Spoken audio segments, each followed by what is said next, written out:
እኮ የገረመኝ ማለት ነው የአብርሽ ሆቴል ለብቻው መሆን ሁላችሁም አንገብግቧቸዋል። ኤፊ ራሱ ማለት ነው። ምን ነው ሩታስ ሴት ሆና እንኳን እርጉዝ በሆነችበት ሰዓት እንኳን ብቻዋን ስትኖር አልነበር እንዴ? ተከራይታ እንኳን ወንዱ ልጅ ማለት ነው። ምን ነው ዛሬ አብርሽ ሆቴል ተከራይቶ መኖሩ አንገበገባችሁ በዚህ ልክ ማለት ነው።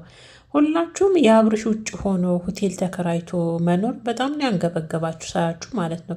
ግን ደግሞ ሩታ ብቻ ሆኖና በዛ እርግዝና ሰዓት እንኳን ለብቻዋ ያንን ጊዜ እንኳን ስትጋፈጥ አንድ ሰው እንኳን ካጠገቧ ለምን ተከራይታ ትኖራለች? አብርሽ ለምን ካጠገቧ አትሆንም? ለምን ወደ ቤቷ አትመለስም? ብላችሁ እንኳን እንዳሁኑ ሁላችሁም ስታዝኑና ሽንጣችሁን ገተራችሁ ስትከራከሩ አላየውም።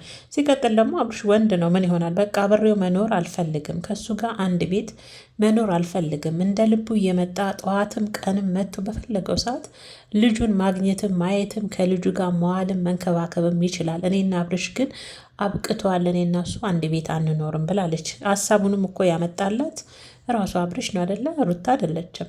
ለልጁ ሲል ልጁን በቅርብ ሆኖ ማየት ስለሚፈልግ እኔ ሆቴል ተከራይቼ የሆነ ወንም ደግሞ ቤት ተከራይቼ እኖራለሁ፣ ማንም ሰው አይረብሽሽም፣ ጓደኞች የሚየመጡ በፍጹም አይረብሽም ብሎ ቃል ገብቶላት እሱን ያመጣት አይደል?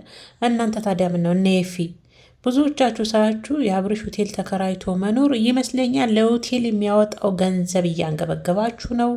ቤት እያለው እንዴት እሷ ያሁሉ ቤት ይዛ ትኖራለች?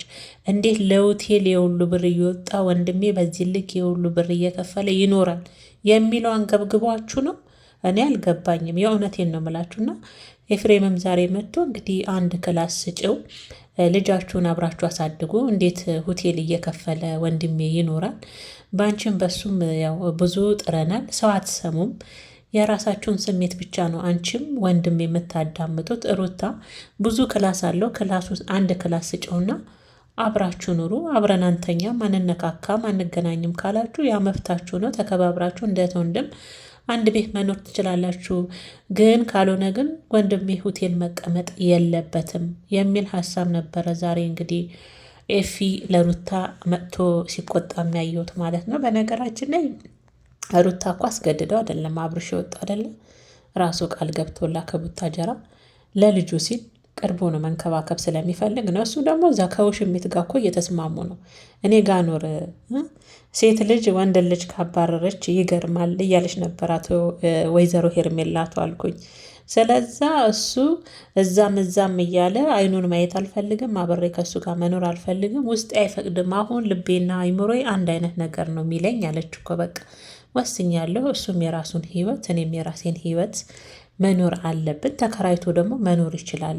እኔስ ምን ነው ስንት ጊዜ ሙሉ እርጉዝ በሆንኩ ሰዓት እንኳን ብቻዬን ተከራይቼ አልኖርኩም ብላለች። ትክክል እኮ ናት። በነገራችን ላይ እንዴ እኔም ብዙዎችን ሳይ አብርሽን እንደጻን ልጅ ማለት ነው እንዴት ሆቴል ተከራይቶ ብቻውን ይኖራል? እትት ያኔ ስሩታ ከቤት ወታስ ያንን የሚያክል ቤት ብቻውን ይዞ አልኖራም እንዴ? የአብርሽ ውጭ ወጥቶ ወይንም ደግሞ ሆቴል ተከራይቶ መኖር በጣም ብዙዎቻችሁ ተደንቃችሁ የአብርሽ ብቸኛ መሆን። ሴቷም እኮ በእርግዝናዋ ሰዓት ብቻዋን ኖራለች አይደል? ብዙ ነገሮችን አሳልፋ ነው ዛሬ ያንን ሁሉ ውጣ ውረድ አልፋ ነው ሩታ ዛሬ እዚህ ያለችበት ቦታ የተገኘችው። ያኔ እንኳን ለእሷ እንዲያልሆናችሁም ብዙዎቻችሁ ሳይገርማችሁኛል። እና ኤፊም ብትሆን ወንድሜ ምን እየሰራ ነው ምን እያደረገ ነው ብላ እስቲ መለስ ብለ ቪዲዮዎቹ ትናንት ከሩታ ጋር ወጣ ጊዜ እንድትሰጠው ልቡን እንድትከፍትለት ራሱ እያደረገ አይደለም።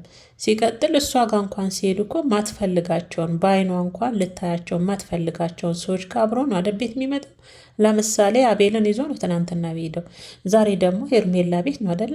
ስለዛች ልጅ በቃ ይህን ሰው ማየትም አልፈልግም፣ ወደኋላ ታሪኬ መመለስ አልፈልግም፣ ወደኋላ ሳይሆን ወደፊት ነው መራመድ የምፈልገው።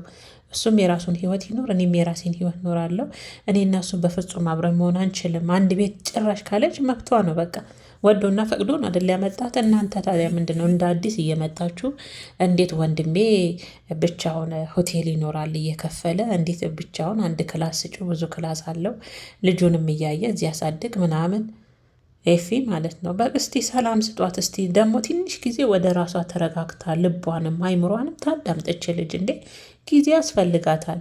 ሁላችሁም አሁን ያንገበገባችሁ እሷ ለምን በዚህ ልክ ወሰነች? ምን እስቲ ለራሷ ጊዜ ሰጥታ ራሷን ታዳምጥ የሚል ሀሳብ ሳይሆን ብዙ ጋሳይ በተለይ በአብርሽ ዙሪያ ያሉ ሰዎች የእሱ ውጭ መሆን እንደ ሕፃን ልጅ የእሱ ውጭ መሆን የእሱ ሆቴል መሆን ወይም ደግሞ ለሆቴሉ የሚከፍለው ገንዘብ ይሆን ያ ሁሉ ቤት እያለ አንድ ቤት እንዴት እሷ ተቀምጣ ያ ሁሉ ክላስ እያለ እንዴት ወንድሜ ለሆቴል ገንዘብ ያወጣል አይነት ነገር ይሆን አላቅም።